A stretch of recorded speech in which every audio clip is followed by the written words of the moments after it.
Hey guys, it's Brooke with WTI.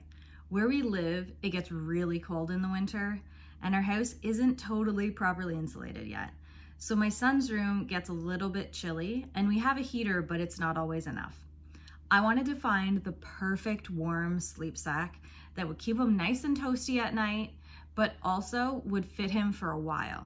I found it immediately when I got this Perlimpinpin warm sleep sack. This is the 18 to 36 month size in the polar bears pattern. And I love how long it is because my son is really tall and he keeps outgrowing things, but this is gonna fit him for a while.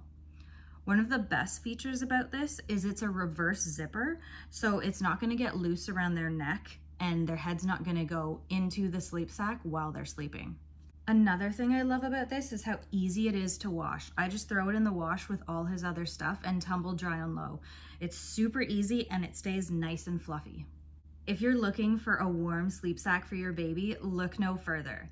This is the one for you, and that's my point of view.